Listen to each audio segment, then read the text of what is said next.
अस्सलाम वालेकुम। दोस्तों, शुगर के मरीजों का जो सबसे बड़ा मसला है, जो कि तकरीबन 70% लोगों के साथ है, वो ये है कि सुबह खाली पेट हमारी शुगर ज्यादा आती है, उसे कंट्रोल कैसे करें। तो आज मैं आपके साथ इस चीज पे, इस टॉपिक को डिस्कस करूंगा। पहले मैं ये डिस्कस करूंगा आपके साथ कि इसकी वजह क्या है, हमारी सुबह खाली पेट फास्टिंग शुगर लेवल ज्यादा क्यों आती है। उसके बाद मैं आपको इसको खत्म करने का तरीका बताऊंगा।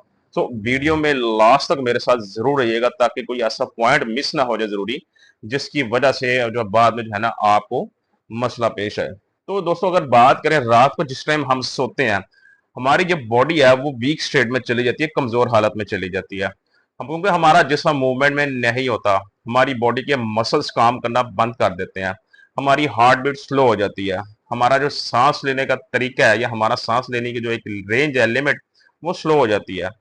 जिसकी वजह से जब हम लोग काम नहीं करते, वो मोटी मूवमेंट्स में नहीं जाते, जिस्म हमारा हरकत में नहीं होता, तो हमारे जिस्म को फिर उस टाइम जो है वो ग्लूकोज लेवल की जरूरत नहीं होती। तो जो सुबह ले 8 बजे की अगर बात करें, तो ये तकरीबन 7 से 8 के दरमियान अमूमन एक एवरेज टाइम है एक पेशेंट के या एक बंदे के उठने का। तो हमारा जो बॉडी है सुबह 4 बजे से लेके 8 बजे तक जो है एक अलार्मिंग सिचुएशन में आ जाती है कि इस बंदे ने अब उठना है, इस बंदे ने अब जागना है, इसकी बॉडी को एनर्जी चाहिए। तो एनर्जी के लिए हमारी बॉडी को ग्लूकोज की जरूरत होती है। तो उसके लिए फिर कुछ ऐसे हार्मोन्स होते हैं, कुछ ऐसे केमिकल होते हैं जो हमारी बॉडी अंदर से रिलीज करती है, हमारी बॉडी को एनर्जी देने के लिए, कि हमें, ताकि वो उठने के लिए प्रिपेयर करे। तो उसके अंदर जो सबसे जो पहला हार्मोन हमारा, जो मैं आपको बताता चलूं, वो उसे ग्रोथ हार्मोन कहते हैं। ग्रोथ हार्मोन बेसिकली ऐसा हार्मोन है जो कि हमारी बॉडी के अंदर, स्पेशली जो छोटे बच्चे होते हैं उनके अंदर जो है, उनके जो बॉडी के जो ऑर्गन है, उन्हें ग्रो करने के लिए जो है वो काम आता है। लेकिन ऐसा नहीं है कि हमारे जिस्म के अंदर वो और मौजूद नहीं होते हार्मोन।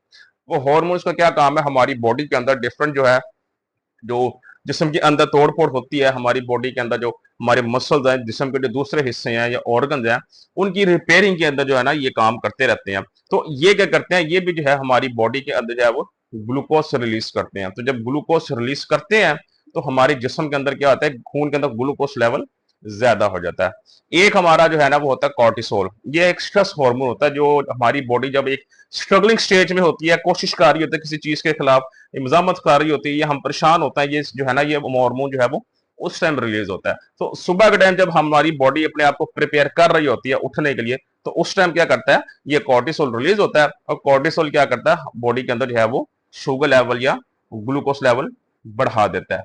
इसके अलावा जो तीसरा हार्मोन है ग्लाइकोजन, वो क्या करता है, वो हमारे जो है जिगर में से जो है वो चर्बी जो होती है, या जिगर के अंदर जो शुगर होती है, उसको रिलीज करता है, और शुगर को या ग्लूकोज को हमारे खून के अंदर शामिल कर देता है। जिसकी वजह से जब हम सुबह उठते हैं, तो हमारा शुगर लेवल 150, 150, 160, 170, 200 तक भी गया होता है। अब सवाल ये पेश होता है कि क्या ये जो हार्मोन्स जिनकी मैंने आपको बातें बताई हैं तीन, ये क्या सिर्फ डायबिटिक पेशेंट के अंदर होते हैं, आम इंसान के अंदर नहीं होते? तो अगर आम इंसान के अंदर भी ये होते हैं, तो हमारा ही ब्लड शुगर लेवल हाई क्यों जाता है? तो पहली बात का सवाल है जी, बिल्कुल ये जो मैंने आपको हार्मोन्स बताया, ये हर इंसान के अंदर होते हैं। लेकिन फर्क कहां पे आ जाता है? फर्क आ जाता है इंसुलिन का। हमारी बॉडी के अंदर इंसुलिन उस तरीके से काम नहीं कर रही होती, जिसकी वजह से खून के अंदर जो है वो ग्लूकोज लेवल ज्यादा शामिल हो जाता है। लेकिन जो आम इंसान है, कॉमन पर्सन, जो नॉन डायबिटिक पर्सन है, उसके अंदर चूंकि इंसुलिन ठीक तरीके से काम कर रही होती है, इसलिए जो जरूरत से ज्यादा इजाफी शुगर होती है, ग्लूकोज होता है, वो खून से जो है वो निकाल कर हमारी बॉडी के डिफरेंट ऑर्गन्स तक पहुंचा दिया जाता है। अब सवाल ये पेश होता है कि हम इस चीज को कैसे खत्म करें, इस चीज का क्या फाइनल सोल्यूशन है। तो इसका मैं आपको एक परमानेंट सोल्यूशन बताऊंगा। ये कोई एक दो दिन का सोल्यूशन नहीं है, इसमें थोड़ा टाइम लगता है, इसको इसके अंदर कंसिस्टेंसी चाहिए आपको, इसको पूरा करने डिसिप्लिन चाहिए। लेकिन एक दफा आपने इसको अचीव कर लिया, आपके फास्टिंग शुगर लेवल इंशाल्लाह नॉर्मल साइड पे आ जाएंगे। तो सबसे जो पहली चीज है जो हमारी फास्टिंग जो है वो कम नहीं कर पाती, या हमारी फास्टिंग कम होने से रोकती है, वो हमारे पास आता है इंसुलिन रेजिस्टेंस। इंसुलिन रेजिस्टेंस की वजह से हमारी बॉडी के अंदर जो ग्लूकोज होता है, वो हमारे जिस्म के मुख्तलिफ हिस्सों तक नहीं पहुंच पाता, क्योंकि जिस्म के मुख्तलिफ हिस्सों में चर्बी जमा हुई होती है, जिसकी वजह से हमारा ग्लूकोज लेवल जिस्म के मुख्तलिफ हिस्सों में, ऑर्गन्स में, आजाद तक नहीं पहुंच पाता। उसकी वजह से खून के अंदर जो है वो ग्लूकोज लेवल या शुगर लेवल ज्यादा रहने लग जाता है। आपको इंसुलिन रेजिस्टेंस को खत्म करना पड़ेगा, क्योंकि मैंने आपको अक्सर औकात बताता हूँ, आपकी हर बीमारी की वजह इंसुलिन रेजिस्टेंस है, आपकी इंसुलिन के खिलाफ जो मजामत होती है। तो अब इंसुलिन रेजिस्टेंस को खत्म कैसे किया जाए? सबसे पहले तो आप जो है इसके अंदर, वो मैं हमेशा बात कहता हूँ, हाई कार्बोहाइड्रेट्स डाइट को खत्म कर दे, लो कार्बोहाइड्रेट्स डाइट की तरफ आ जाए, लो कार्ब डाइट की तरफ आ जाए। लो कार्ब डाइट को खाएंगे तो आपकी आस्ता जो है वो इंसुलिन रेजिस्टेंस खत्म होती जाएगी। दूसरा, इंसुलिन रेजिस्टेंस को खत्म करने के लिए जो है ना, दूसरी जो बेस्ट चीज है वो एक्सरसाइज है। हमारी बॉडी को एनर्जी के लिए ग्लूकोज लेवल की जरूरत होती है दोस्तों। जब हम एक्सरसाइज कर रहे होते हैं, हमारी बॉडी को एनर्जी चाहिए होती है ज्यादा से ज्यादा। तो उसके लिए क्या होता है, हमारे जिस्म में जो एक्स्ट्रा फैट जमा हुआ होता है, हमारा वो फैट जो है वो खत्म होने लग जाता है, पिघलने लग जाता है, और हमारी जो बॉडी है वो फैट को जो है ना एनर्जी के तौर पर जो है वो यूज करने लग जाती है। फैट को ग्लूकोज में कन्वर्ट करके उससे क्या करती है, एनर्जी के तौर पर यूज करने लग जाती है। तो इससे आपके जिस्म में जो एक्स्ट्रा जो अमाउंट ऑफ फैट होती है वो भी कम होने लग जाता है, जिसकी वजह से आपका इंसुलिन रेजिस्टेंस कम होने लग जाती है जिस्म के अंदर। सो वॉक या एक्सरसाइज जरूर रोजाना के बुनियाद पर करें, इससे भी आपके इंसुलिन रेजिस्टेंस में काफी कमी महसूस होगी। तीसरा इंसुलिन रेजिस्टेंस को खत्म करने का तरीका वो है इंटरमिटेंट फास्टिंग। इंटरमिटेंट फास्टिंग का मतलब सिंपल अगर मैं बताऊं तो भूखा रहना। जितना आप लोग भूखा रहेंगे, फास्टिंग रहेंगे, अपनी बॉडी को फास्टिंग स्टेट में रखेंगे, उतना ही आपकी जिस्म से इंसुलिन रेजिस्टेंस कम होगी। कैसे? जब हम कुछ खाएंगे नहीं, हमारी जिस्म के अंदर कुछ जाएगा नहीं, तो हमारी बॉडी के अंदर कार्बोहाइड्रेट्स नहीं जाएंगे, तो एनर्जी हमारी जिस्म ने कहां से लेनी है?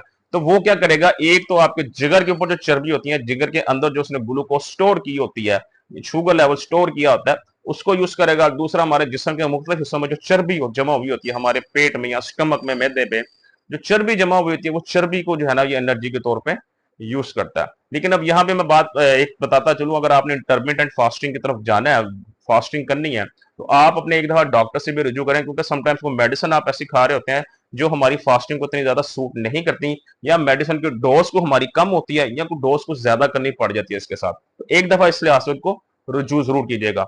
फास्टिंग का भूखे रहने का मतलब ये नहीं है कि आपने सारा दिन कुछ नहीं खाना। इसमें एक स्पेसिफिक टाइम विंडो होती है कि इतने टाइम के दौरान आपने खाना है, इतने टाइम के बाद खाना है। क्योंकि मैं अपने जो है लोगों को यही सजेस्ट करता हूं, अपने व्यूअर्स को, कि दोपहर के टाइम कुछ ना खाया करें, नाश्ता करें, उसके बाद रात को करें खाएं। ये बेहतरीन फास्टिंग है आपकी। सो इंटरमिटेंट फास्टिंग या रोजा रखना जिसे कहते हैं, थोड़ी देर भूखा रहना, ये बहुत जरूरी है। ये इंसुलिन रेजिस्टेंस को खत्म करता है। इसके आगे हम जाएं, अगला मरहला क्या है हमारी फास्टिंग शुगर लेवल को कम करने का? तो अगला मरहला ये है कि रात को जो आप लोग खाना खाते हैं, आपने खाने के अंदर थोड़ी सी चेंजेस लेकर आए। समटाइम्स ऐसे होते हैं कि आप जो है वो जरूरत से ज्यादा खा रहे होते हैं, जिसकी वजह से आप सोने के बाद भी आपकी बॉडी के अंदर, जिस्म के अंदर शुगर लेवल ज्यादा रहने लग जाता है। समटाइम्स ऐसे होता है हम जरूरत से कम खा रहे होते हैं, जिसकी वजह से हम जब सोते हैं हमारी बॉडी के अंदर शुगर लेवल ऑलरेडी कम होता है। तो रात को जब हम सोते हैं तो हमारी जब शुगर लेवल एक नॉर्मल रेंज जो होती है लाइक 70, उससे जब नीचे आ जाता है, जो कि एक खतरनाक स्टेज करार दी जाती है शुगर लेवल की, तो हमारी बॉडी क्या करती है, जरूरत से ज्यादा शुगर बनाने लग जाती है आपके शुगर लेवल को नॉर्मल करने के लिए।